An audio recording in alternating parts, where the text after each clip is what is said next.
बच्चों, आनंद competitive classes के GK current affairs session number 6 में आपका स्वागत है।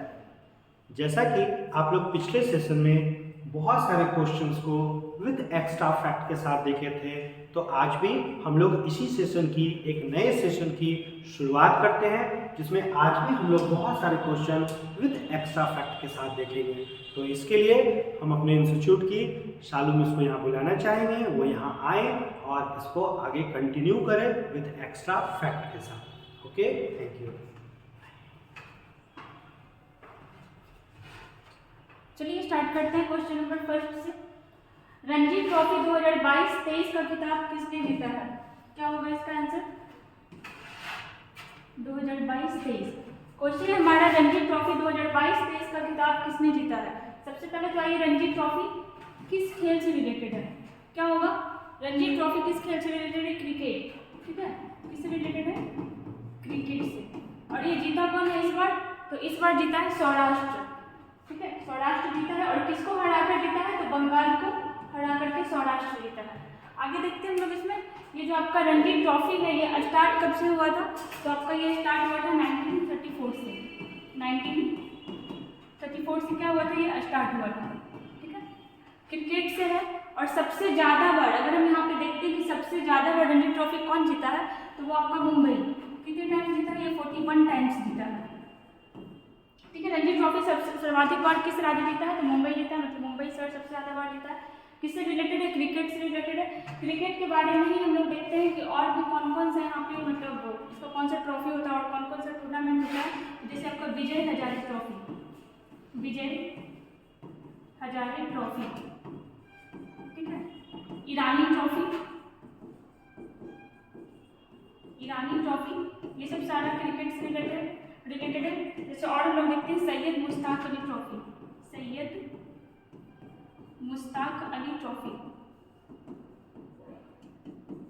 ये भी आपका क्रिकेट से ही रिलेटेड है। और हम लोग देख सकते हैं विजय हजारे हुआ, ईरानी हुआ, देवधर ट्रॉफी हुआ, देवधर ट्रॉफी, दिलीप ट्रॉफी, जैसे आपका एक IPL होता है वो भी क्रिकेट से है, और एक आपका T20 होता है। ठीक है, ये सारे क्रिकेट से रिलेटेड है। इसका आयोजन कहाँ हुआ था? ये जो आपका 2022-23 वाला हुआ था, इसका आयोजन कहाँ हुआ? तो इसका आयोजन जो हुआ था कोलकाता में हुआ, कोलकाता। ठीक है, कोलकाता के ईडन गार्डन में, ईडन गार्डन स्टेडियम। ठीक है, और अगर देखें इसमें कि कोलकाता के गवर्नर कौन है, तो कोलकाता के गवर्नर आपके बने CV आनंद बोस। इसके पहले कौन थे? तो इसके पहले थे जगदीप धनखड़, जो भी क्या बन गए? उपराष्ट्रपति बन गए। ठीक है, हम लोग इसमें कितना क्वेश्चन देंगे? सबसे पहले आपका क्वेश्चन था रणजी ट्रॉफी 2022-23 कौन जीता है? तो कौन जीता? सौराष्ट्र जीता है बंगाल को हराकर। अगर आपसे पूछे कि सबसे ज़्यादा बार कौन जीता है, तो वो आपका मुंबई जीता है 41 टाइम्स। स्टार्ट कब हुआ था? तो 1934 में स्टार्ट हुआ था, और मैक्सिमम टाइम्स आपका मुंबई जीता है। अगर आपसे क्रिकेट के टूर्नामेंट के बारे में पूछे, तो आपका जैसे ईरानी ट्रॉफी हुआ, Dilip trophy, Vijay Hazare trophy, Syed Mushtaq Ali trophy, Deodhar trophy, Vijay Hazare, ये सब आपका किससे रिलेटेड है? आपका ये क्रिकेट से ही रिलेटेड है। ठीक है, आइए हम लोग नेक्स्ट क्वेश्चन में चलते हैं।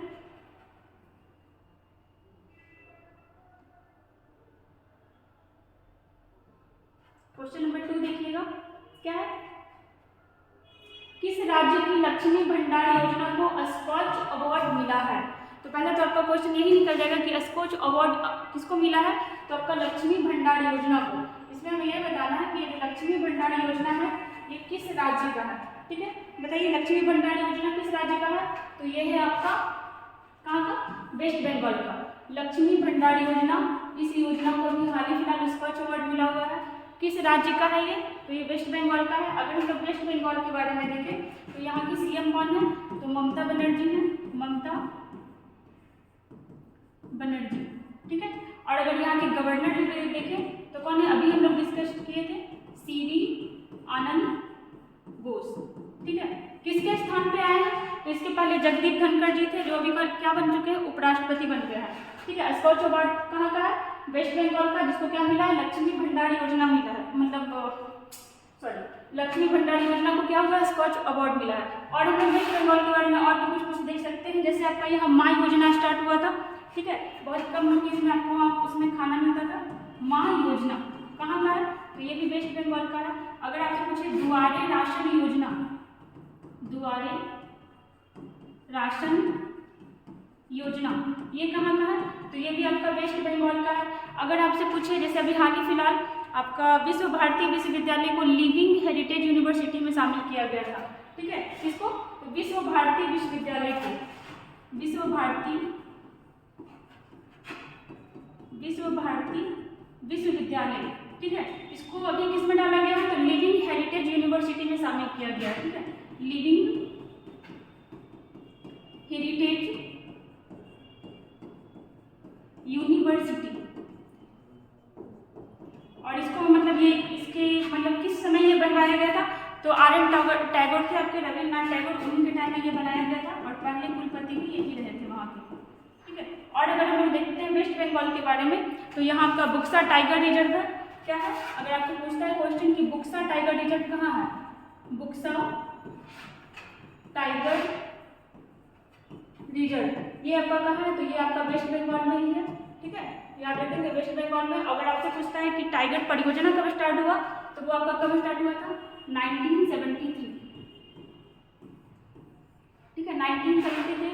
और अगर हम लोग देखते हैं कि सबसे बड़ा धार्मिक स्मारक कहाँ बनाया जा रहा है, तो वो भी आपका वेस्ट बंगाल में ही।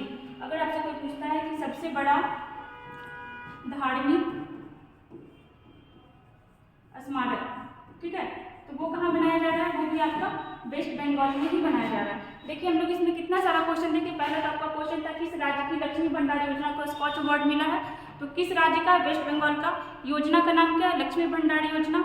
और हम लोग देखें इसमें यहाँ की CM कौन है, ममता बनर्जी, गवर्नर है आपके आनंद बोस, इसके पहले आपके थे जगदीप धनखड़ जो अभी उपराष्ट्रपति बन गए, ठीक है। यही का आपका दुआरे राशन योजना भी था, आपका माँ योजना भी था, विश्व भारती विश्वविद्यालय भी यही का था, जिसको क्या मिला है, अभी इसको लिविंग हेरिटेज यूनिवर्सिटी में शामिल किया गया है। आपका बुक्सा टाइगर रिजर्व कहाँ है, वेस्ट बंगाल में ही है। और अगर पूछे टाइगर परियोजना कब स्टार्ट हुआ था, तो 1973 में, ठीक है। आइए नेक्स्ट क्वेश्चन में चलते हैं।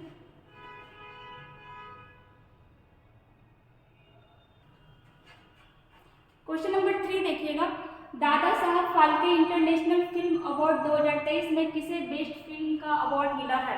बहुत इंपॉर्टेंट क्वेश्चन है। क्वेश्चन तो आपका पास देखिए, एक होता है दादा साहब फाल्के अवार्ड, ठीक है, और एक होता है दादा साहब फाल्के इंटरनेशनल अवार्ड, दोनों में अंतर है।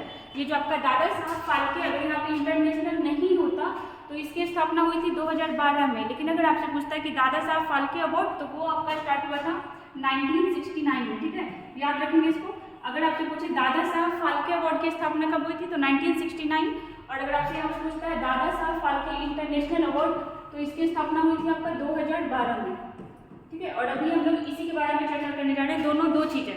क्वेश्चन था आपका कि किसे बेस्ट फिल्म का अवार्ड मिला है, किसको मिला है, तो आपको मिला है the Kashmir files, option number A, the Kashmir files को बेस्ट फिल्म का अवार्ड मिला है। इसके डायरेक्टर कौन है, जिस समय ये मूवी आया था बहुत चर्चा में भी रहा था, ठीक है। इसके आपके डायरेक्टर हैं विवेक अग्निहोत्री, विवेक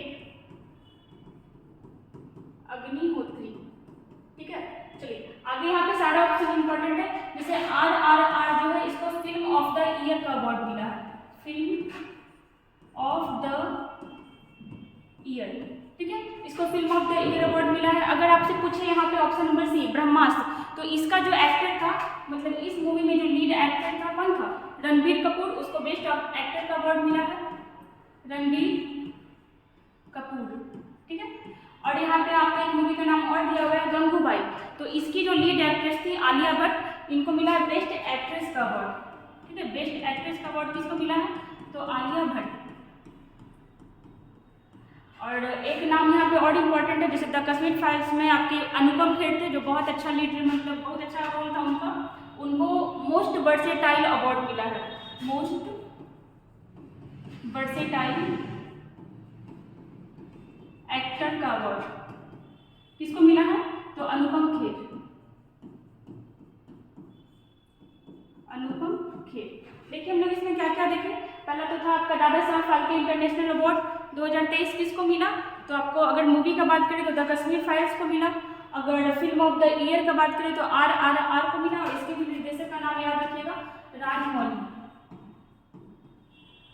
राजमौली। और इंटरनेशनल वाला का स्थापना कब हुआ था, कब शुरू हुआ था, तो 2012। और अगर आपसे पूछे दादा साहब फाल्के अवार्ड की स्थापना कब हुई थी, तो 1969 में। दोनों दो चीजें। आइए हम लोग चलते हैं नेक्स्ट क्वेश्चन में।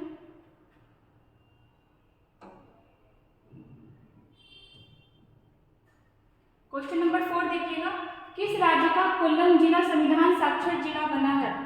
बताइए इसको। शिक्षा में हमेशा कौन सा राज्य आगे होता है, वही है। किस राज्य का कोल्लम जिला संविधान साक्षर जिला बना है, किस राज्य का होगा? तो ऑप्शन नंबर बी, केरला। जिला का नाम क्या था? तो जिला का नाम है आपका कोल्लम। और कौन सा मतलब क्या साक्षर बना? संविधान। अगर संविधान के बारे में थोड़ा बहुत देखते हैं तो संविधान कब लागू हुआ था? तो 26 जनवरी 1950। ठीक है, ये पूर्णतः लागू हुआ था, लेकिन आंशिक रूप से भी कुछ लागू हुआ था। जैसे 26 नवंबर 1949 को थोड़ा बहुत लागू हुआ था, बाकी सारा 26 जनवरी 1950 को ही लागू हुआ था। और कुछ देखते हैं, जैसे केरल के बारे में अगर हम लोग देखते हैं तो केरल के सीएम कौन है? केरल के सीएम पिनरई विजयन। पिनरई विजयन। अगर आपसे पूछे कि यहाँ के गवर्नर कौन है, तो कौन है? आरिफ मोहम्मद खान। आरिफ मोहम्मद खान। ठीक है, और हम लोग केरल के बारे में देखते हैं। जैसे अभी केरल में हाल ही फिलहाल कुछ दिन पहले ही एक अस्थाई पेड योजना स्टार्ट हुआ है। अस्थाई पेड योजना, ये किससे रिलेटेड है? तो ये आपका वकील से रिलेटेड है, मतलब वकीलों के लिए निकाला गया है। और हम लोग देखते हैं जैसे अंडा और दूध योजना, ये किससे? तो ये बच्चों से रिलेटेड है। ठीक है, स्कूल से अंडा और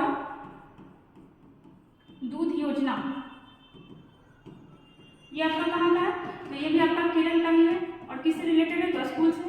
और हम लोग अगर देखते हैं तो यही आपका क्या, जैसे सोने की एक समान कीमत लागू करने वाला पहला राज्य है। सोना मतलब यहाँ पे सोने वाला सोना नहीं, गोल्ड। ठीक है, सोने की एक समान कीमत, एक समान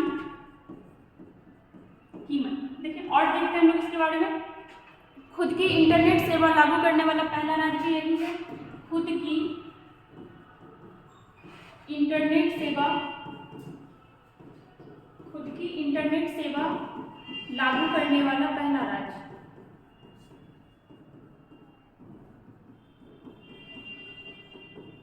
और भी हम लोग इसके बारे में देख सकते हैं, जैसे हमने बहुत बार डिस्कस किए हैं।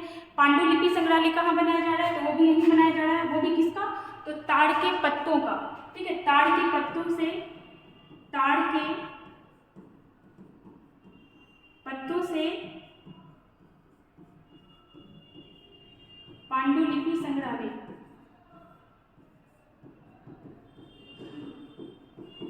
ठीक है, देखिए हम लोग इसमें बहुत सारी चीज देखें।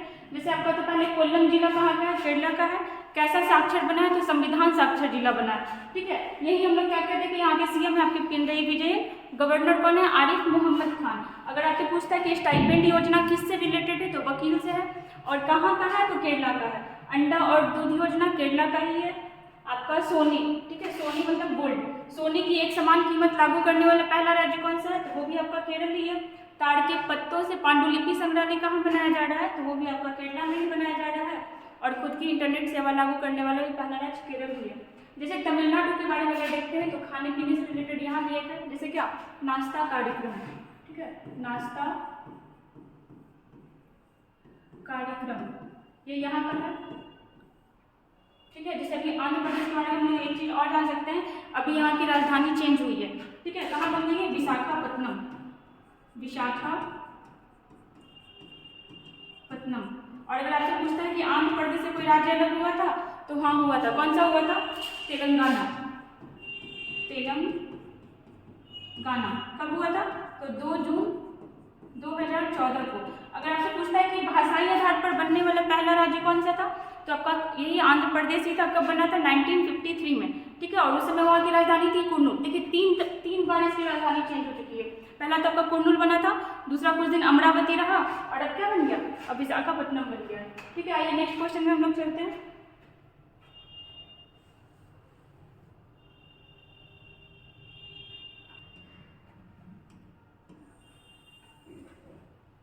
क्वेश्चन नंबर 5 देखिएगा।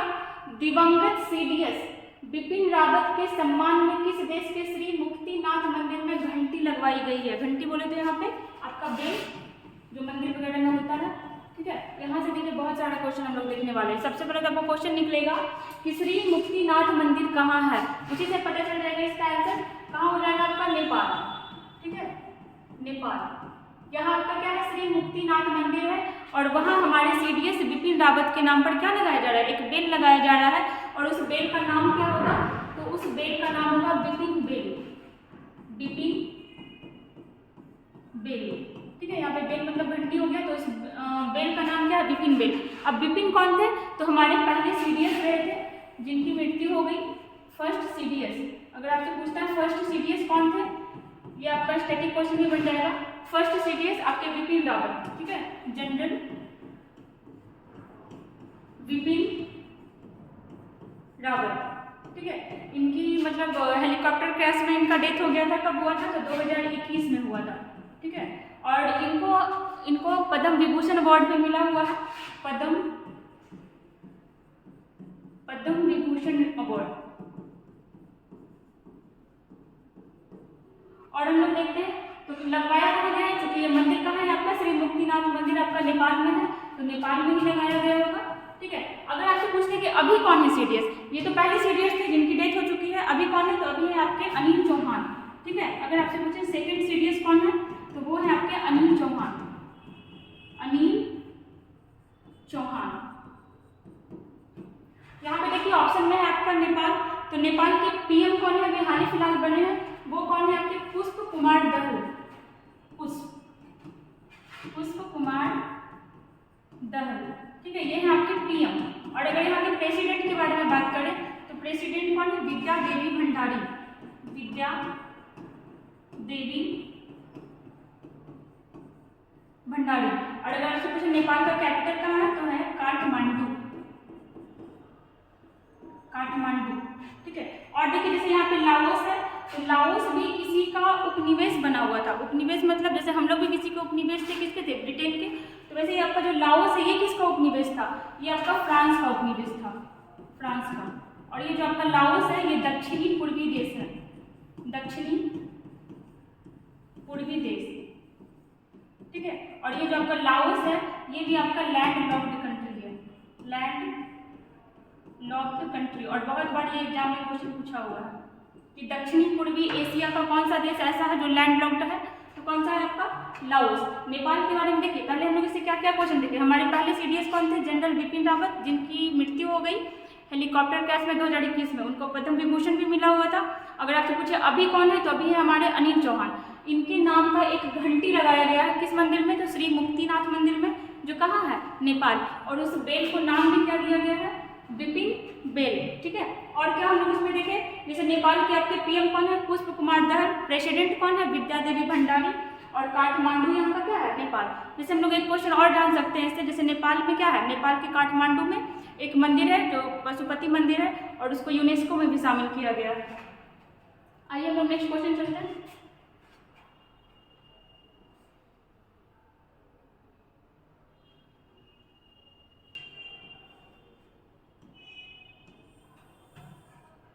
क्वेश्चन नंबर 6 में देखिएगा, खजुराहो नृत्य महोत्सव का 49वां संस्करण कहाँ हुआ है। अगर हमको ये पता रहे कि खजुराहो का मंदिर कहाँ है, तो इसका आंसर हम बता सकते हैं। तो बताइए कहाँ है खजुराहो का मंदिर। खजुराहो का मंदिर जो है आपका MP में है, मध्य प्रदेश के छतरपुर जिले में, ठीक है। अब इसको बनाया कौन है, ये इंपॉर्टेंट, इससे बहुत सारा क्वेश्चन निकलेगा स्टैटिक का। पहले तो खजुराहो का मंदिर है कहाँ, तो वो MP में है। बनवाया कौन है, तो वो चंदेल शासक द्वारा बनवाया गया है, ठीक है। हिस्ट्री का ऐसा क्वेश्चन, चंदेल शासक, चंदेल शासक द्वारा बनवाया गया है खजुराहो का मंदिर। इसका संस्करण कौन सा था, तो 49 नंबर का संस्करण था। और कब मनाया गया, तो वो आपका 20 फरवरी, ठीक है। अभी हाल ही फिलहाल का ये खजुराहो नृत्य महोत्सव कब हुआ, तो 20 फरवरी को हुआ। कितने नंबर का हुआ, 49 नंबर का हुआ। और आपका यहाँ कहाँ हुआ, तो MP में हुआ। ये जो आपका खजुराहो का मंदिर है ये किस धर्म से रिलेटेड है, तो हो जाएगा आपका हिंदू और जैन धर्म से रिलेटेड है। ये जो आपका खजुराहो का मंदिर है ये हिंदू और जैन धर्म से रिलेटेड है। इसका आंसर हो गया आपका MP, मध्य प्रदेश, ठीक है। अगर हम लोग मध्य प्रदेश के बारे में कुछ और जानना चाहते हैं, तो जैसे इसी से क्या अलग हुआ है, छत्तीसगढ़ इसी से अलग हुआ है, ठीक है। मध्य प्रदेश से ही आपका छत्तीसगढ़ अलग हुआ है। जैसे अगर एक जीआई टैग के बारे में जाने तो कड़कनाथ मुर्गा जो है यही का था, अजीब सा नाम है इसका, कड़कनाथ मुर्गा, ठीक है, यही का था, जिसको क्या मिला हुआ है, जीआई टैग मिला है और हाल ही फिलहाल मिला है। और हम लोग देखते हैं जैसे एमपी में ही अभी क्या हुआ था, 5वां खेलो इंडिया यूथ गेम हुआ था, 5वां 5 खेलो इंडिया यूथ गेम,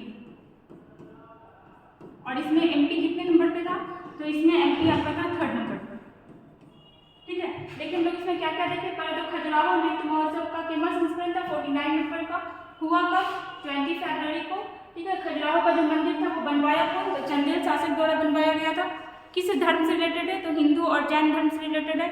एमपी में हुआ, एमपी का ही कड़कनाथ मुर्गा को क्या मिला हुआ है, जीआई टैग मिला हुआ है। और 5वां खेलो इंडिया यूथ गेम्स भी यही हुआ था। एक चीज़ हम लोग देख रहे थे कि पहले यहाँ पे यूथ नहीं था, पहले यहाँ पे स्कूल था, जब स्टार्ट हुआ था तो यहाँ पे क्या था, स्कूल था, और इसको 2018 में स्टार्ट हुआ था तो उस समय यहाँ पे स्कूल था, और जो ये यूथ है इसको 2019 में किया गया था। और जो पहला आपका खेलो इंडिया स्कूल गेम था वो कहाँ हुआ था, तो वो आपका दिल्ली में हुआ था, ठीक है। और जैसे यहाँ पे हम लोग देखते हैं आंध्र प्रदेश, इसके बारे में अभी हम लोग देखें कि इसी से आपका तेलंगाना अलग हुआ, इसकी नई कैपिटल बनी अभी विशाखापट्टनम, ठीक है। इससे पहले कुर्नूल भी रहा था, 3 कैपिटल चेंज करने वाला राज्य है। आगे आइए नेक्स्ट क्वेश्चन में चलते हैं हम लोग।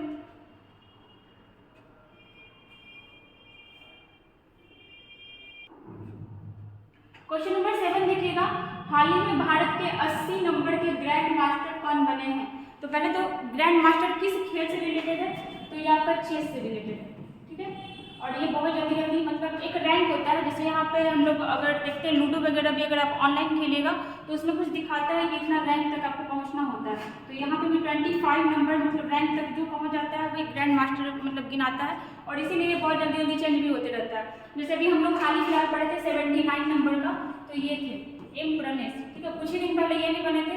अगर आपसे पूछे 78 नंबर का तो आपके कौस्तभ चटर्जी थे, और 79 नंबर के आपके बने हैं विग्रेस NR, ठीक है। ये आपके बन गए हैं 80 नंबर के। तो अगर आपसे पूछता है कि पहले तो ग्रैंड मास्टर शब्द किस ये शब्दावली किस खेल से रिलेटेड है, तो आपका चेस हो जाएगा। और ये जो शतरंज है इसका शुरुआत भारत में ही हुआ था, और उस समय इसको चतुरंग के नाम से जाना जाता था। ये जो आपका शतरंज है इसका खेल का शुरुआत भारत में ही हुआ था, और इसमें इसको चतुरंग के नाम से जाना जाता था। और अगर पूछे कि इसमें स्क्वायर कितने होते हैं, तो 64 होते हैं, 64 स्क्वायर। यहाँ पे हम लोग देखें कि 78 नंबर का कौन बना, कौस्तभ चटर्जी, 79 नंबर का बना एम प्रणेश, और 80 नंबर का आपके बने हैं विग्रेस NR। फर्स्ट नंबर के कौन थे, ये भी हमारे लिए इंपॉर्टेंट है। अगर हम लोग देखते हैं कि फर्स्ट नंबर के कौन थे, तो आपके थे विश्वनाथ आनंद, विश्वनाथ आनंद, ये फर्स्ट नंबर के रहे थे। और कब बने थे, तो बने थे 1988 में, 1988। और इनको अभी इसी का उपाध्यक्ष बनाया गया फिडे का, ठीक है। अगर आपसे पूछे कि फिडे का उपाध्यक्ष कौन है, फिडे का उपाध्यक्ष तो वो कौन है, आपकी यही है विश्वनाथ आनंद, ठीक है। देखिए हमने बहुत सारा क्वेश्चन इसमें देख लिए। पहले तो 80 नंबर का कौन है, विग्रेस, हाँ यहाँ पे देखिए आपका ऑप्शन नंबर डी भी इंपॉर्टेंट है। अरुण कुमार सिंह, ये कौन है, तो ये अभी ONGC के अध्यक्ष है। ONGC oil and natural gas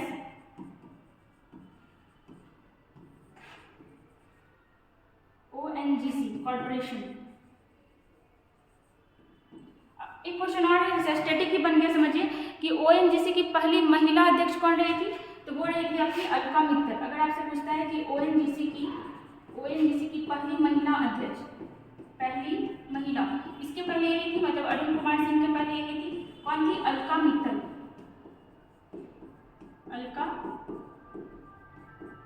Mittal, ठीक है। देखिए हम लोग इसमें क्या क्या देखें कि 78 नंबर के कौन बने, कौस्तभ चटर्जी, 79 नंबर के एम प्रणेश, 80 नंबर के आपके बने विग्रेस NR। अगर आपसे फर्स्ट पूछता है तो विश्वनाथ आनंद कब बने थे, 1988 में, और अभी वो कौन है, अभी फिडे के अध्यक्ष रहे हैं, ठीक है। आइए हम लोग नेक्स्ट क्वेश्चन में चलते हैं।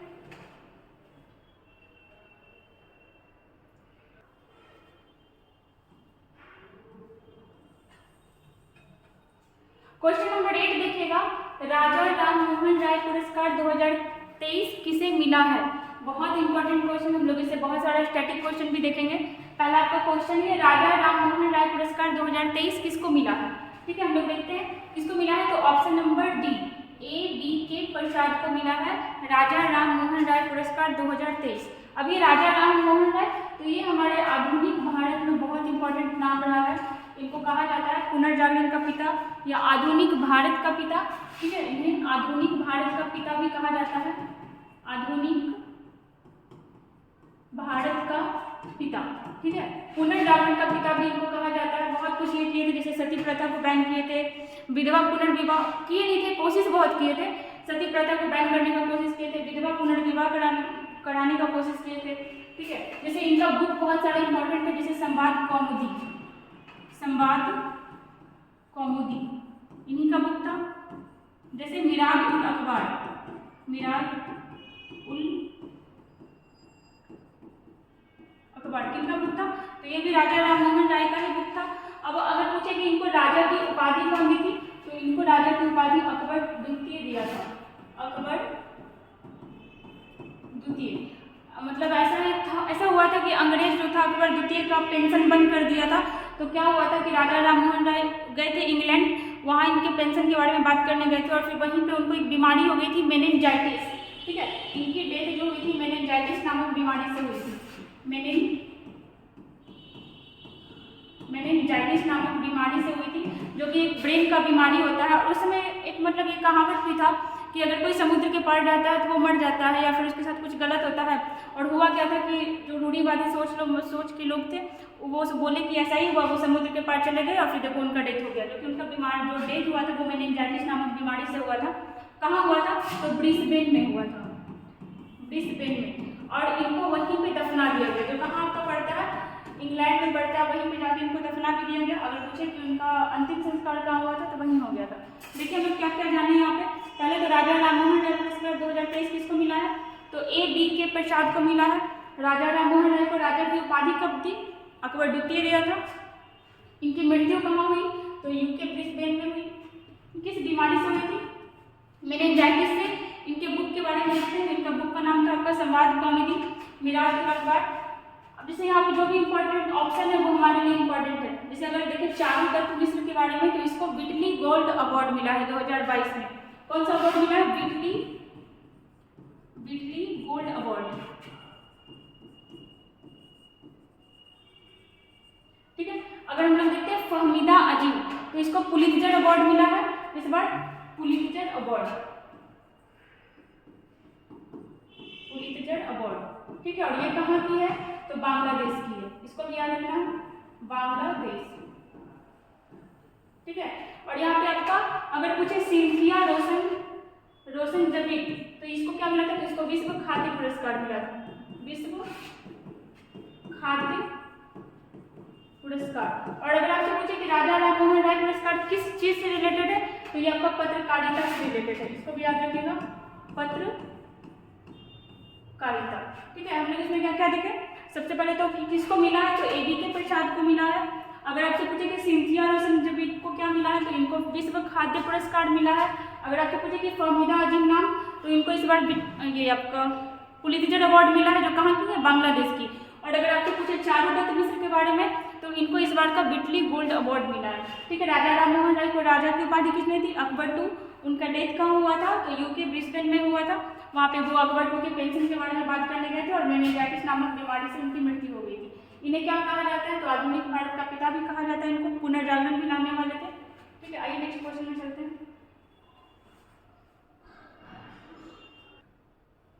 क्वेश्चन नंबर 9 देखिएगा, Modi setting a global order in flux. ठीक है, ये बुक का नाम है। इस पुस्तक का विमोचन किसने किया है? सबसे पहले लिखा कौन है? तो बहुत सारे लोग था, उसमें बहुत लोग का कंट्रीब्यूशन था, कोई एक आदमी नहीं लिखा है। इसका विमोचन कौन किया, ये इंपॉर्टेंट है। और प्लस इस बुक में है क्या? तो इस बुक में है कि मोदी जी की सत्ता में आने के बाद, मतलब जब से PM बने तब से क्या क्या इंप्रूवमेंट किए हैं। जैसे आज हम लोग देखते हैं कि हमारी अर्थव्यवस्था काफ़ी बढ़ रही है, विदेश नीति में हम लोग बहुत आगे जा रहे हैं। तो वो सब चीज़ के बारे में ही इसमें लिखा गया है कि आखिर कैसे कैसे भारत आगे बढ़ रहा है। ठीक है, तो इसमें आपका क्वेश्चन है कि विमोचन किसने किया? किसने किया है? तो option number A, JP Nadda. ठीक है, किसने किया? JP नड्डा। तो अब ये है कौन? JP नड्डा जो है BJP के अध्यक्ष है, BJP के अध्यक्ष। ठीक है, जेपी नड्डा जो आपके बीजेपी के अध्यक्ष रहे हैं और इसका विमोचन यही किया है।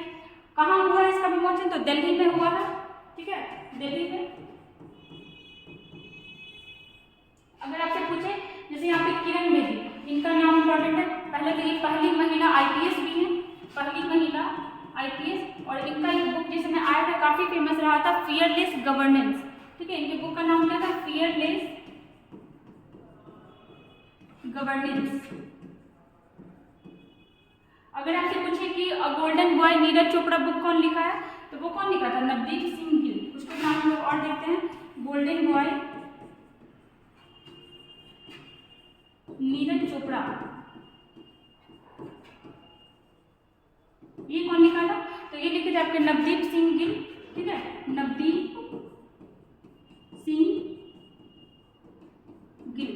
अगर आपसे पूछे जैसे यहाँ पर मिशेल ओबामा, ये नाम इंपॉर्टेंट है। ठीक है, किसकी पत्नी है ये? तो बराक ओबामा की वाइफ है। इनके बुक का क्या नाम है? इनके बुक का नाम है बी कमिंग। बी कमिंग, ये किनके बुक का नाम है? आपका मिशेल ओबामा की बुक का नाम है। यहाँ पे हम लोग क्या कह रहे हैं कि Modi setting a global order in flux, पुस्तक का विमोचन किसने किया? तो वो आपका जेपी नड्डा के द्वारा किया गया, जो बीजेपी के अध्यक्ष भी हैं। अगर आपसे पूछे किरण बेदी के बारे में, तो इनका एक बुक है फियरलेस गवर्नेंस। ठीक है, पहली महिला आईपीएस भी रही है। अगर आपसे पूछे मिशेल ओबामा के बारे में, तो इनका भी एक बुक था बी कमिंग। अगर आपसे पूछे golden boy Neeraj Chopra book के लेखक कौन है, तो वो है आपके नवदीप सिंह गिल। आइए हम लोग नेक्स्ट क्वेश्चन में चलते हैं।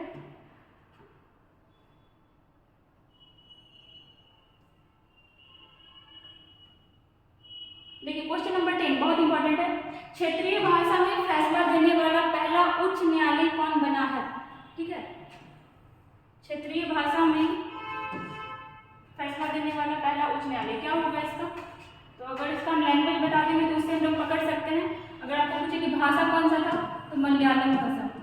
ठीक है, मलयालम भाषा में फैसला देने वाला कौन सा बना है? तो यह हो जाएगा आपका केरला। ठीक है, क्या हो जाएगा आपका? केरला। क्षेत्रीय भाषा में अपना वो फैसला देने वाला पहला हाईकोर्ट केरला। अगर केरला के बारे में हम लोग देखें तो पहला आपका वो पेपरलेस हाईकोर्ट बना है, पेपरलेस हाईकोर्ट कौन बना है? केरला। अभी हम लोग देखे थे केरला के बारे में, केरला का एक कोल्लम जिला था जो संविधान साक्षर जिला बना है। आपका पेपरलेस हाईकोर्ट भी कौन सा बना था? केरला। अगर हम लोग हाईकोर्ट के बारे में बात करते हैं तो इसका वर्णन किस अनुच्छेद में है? अगर हाईकोर्ट का बात करते हैं तो इसका वर्णन 214 नंबर अनुच्छेद में है। और अगर आपसे पूछे सुप्रीम कोर्ट का वर्णन किस अनुच्छेद में है, तो वो हो जाएगा 124। ठीक है, अगर आपसे पूछे किसी भी डिस्ट्रिक्ट कोर्ट की पहली महिला जज कौन रही थी? किसी भी डिस्ट्रिक्ट कोर्ट, ठीक है, डिस्ट्रिक्ट कोर्ट की पहली महिला जज, तो वो थी आपकी अन्ना चांडी। अन्ना चांडी। अगर आपसे पूछे किसी भी हाई कोर्ट की पहली महिला जज कौन रही थी, तो क्या हो जाएगा? लीला सेठ। लीला सेठ। लीला सेठ के बारे में हम लोग एक चीज याद रखते हैं कि वो दिल्ली की बस जज बनी थी, लेकिन अगर हिमाचल प्रदेश के बारे में बोले तो वहाँ मुख्य न्यायाधीश बनी थी। ठीक है, और अगर आपसे पूछे सुप्रीम कोर्ट की पहली जज कौन बनी थी, तो फातिमा बीबी। याद रखिए कि पहली महिला जज बनी है, मुख्य न्यायाधीश नहीं बनी है, फातिमा बीबी। अगर आपसे पूछे कि भारत में अभी टोटल कितना हाई कोर्ट है, तो 25 है। और नवीनतम कौन है? तो नवीनतम अभी अमरावती है। सबसे पहले हाई कोर्ट की स्थापना कब हुई थी? तो 1862 में कलकत्ता में किया गया था। और अगर आपसे सुप्रीम कोर्ट का पूछे तो वो आपका पहले तो उसमें भी बनाया गया था जिसमें अंग्रेज आए थे 77 के एक्ट से।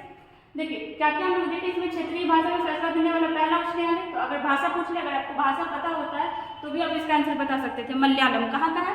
केरला का। अगर हम लोग यहाँ पे देखते हैं हिमाचल प्रदेश के बारे में या फिर नागालैंड के बारे में, तो पहला ई विधानसभा, ई विधानसभा वाला पहला राज्य। अगर गुजरात के बारे में देखते हैं तो पांडुलिपि ग्रंथालय वाला ये पहला राज्य, मतलब यहाँ क्या बन रहा है? तो पांडुलिपि ग्रंथालय, पांडुलिपि ग्रंथालय। हम लोग इसमें क्या क्या देखें कि क्षेत्रीय भाषा में अगर आपसे पूछता है कि ऐसे हाई कोर्ट और सुप्रीम कोर्ट किस भाषा में अपना फैसला देगा, तो उसके लिए एकमात्र लैंग्वेज है इंग्लिश। ठीक है, सिर्फ और सिर्फ इंग्लिश में ही अपना फैसला दे सकता है। अब जैसे भले ही कुछ कुछ चेंजेस हो सकता है, कुछ कुछ इशू हो सकता है तो भाषा चेंज करें, लेकिन उसका लैंग्वेज हमेशा इंग्लिश ही है। ठीक है, हम लोग इसमें बहुत कुछ देख लिया, जैसे डिस्ट्रिक्ट कोर्ट की पहली महिला जज कौन रही थी, तो अन्ना चांडी। अगर किसी भी हाई कोर्ट के पूछे तो लीला सेठ, और अगर सुप्रीम कोर्ट का पूछे तो फातिमा बीबी। ठीक है, यहाँ पे हम लोग क्या देखें केरल, और केरल ही पहला पेपरलेस हाई कोर्ट भी बना है। अगर आपसे पूछे भारत में टोटल कितने हाई कोर्ट है तो 25 है, और नवीनतम कौन है, अमरावती। ठीक है, आइए नेक्स्ट क्वेश्चन में चलते हैं।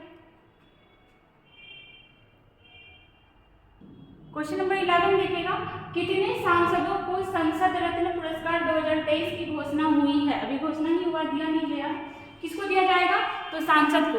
तो सांसद कहा किसको जाता है? तो जो संसद में बैठते हैं उसको सांसद कहा जाता है, जो विधानमंडल में बैठते हैं उसको विधायक कहा जाता है। ठीक है, देखिए इस कितने को हुआ है तो 13, मतलब 13 सांसद ऐसे हैं जिनको संसद रत्न पुरस्कार दिया जाएगा।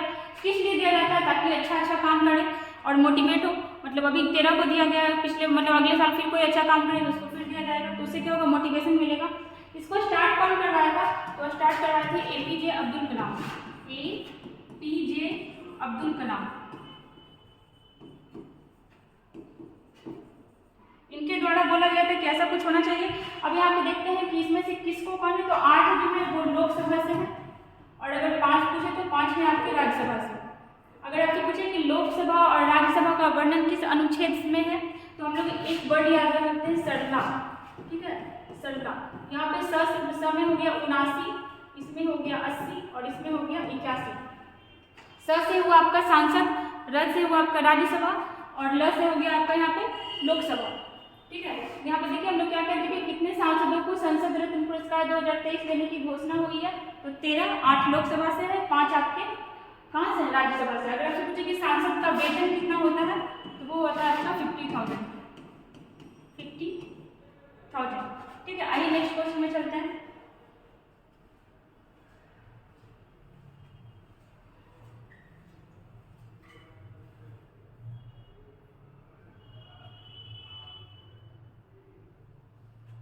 क्वेश्चन नंबर 12 देखिएगा, पूर्वोत्तर राज्य को समर्पित ऑक्टेव 2023 होगा। यहाँ पे ऑक्टेव 2023 का उद्घाटन कहाँ किया गया है? देखिएगा, पूर्वोत्तर राज्य को समर्पित ऑक्टेव 2023 का उद्घाटन कहाँ किया गया है? तो पहले तो आप 2023 कर लेंगे। अब यहाँ पे देखिए पूछ क्या रहा है आपका, पूर्वोत्तर राज्य मतलब उत्तर पूर्व राज्य का कहाँ हो सकते हैं? ऑप्शन देखिएगा, अरुणाचल प्रदेश, असम, मिजोरम, तमिलनाडु। ठीक है, यहाँ पे ये जो तीनों में आपका क्या है, उत्तर पूर्वी राज्य, और तमिलनाडु तो देखते हैं तो पूरा दक्षिणी राज्य ही है। इसका आंसर क्या हो सकता है? इसका आंसर होगा ऑप्शन नंबर सी, तमिलनाडु। अगर किसी को नहीं पता रहेगा तो वो 100% कभी भी तमिलनाडु नहीं लगाएगा, क्योंकि यहाँ पे आपका बोला है पूर्वोत्तर राज्य, और तमिलनाडु को देखते हैं तो वो आपका साउथ का राज्य है। ठीक है, तो हम लोग इसको याद रखेंगे कि ऑक्टेव 2023 का उद्घाटन हुआ कहाँ है? तमिलनाडु में। किस चीज से रिलेटेड है? तो कला और संस्कृति से रिलेटेड है। ठीक है, कला और संस्कृति। अगर आपसे पूछे तमिलनाडु के सीएम कौन है, तो अष्टामी।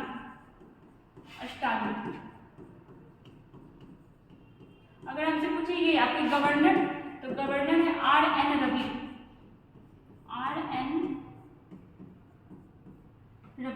ठीक है, और हम लोग इसमें क्या देख सकते हैं, जैसे अगर यहाँ पे तमिलनाडु के बारे में देखते हैं तो आपका यहाँ नाश्ता कार्यक्रम स्टार्ट हुआ था, नाश्ता कार्यक्रम, दक्षिणी राज्य है।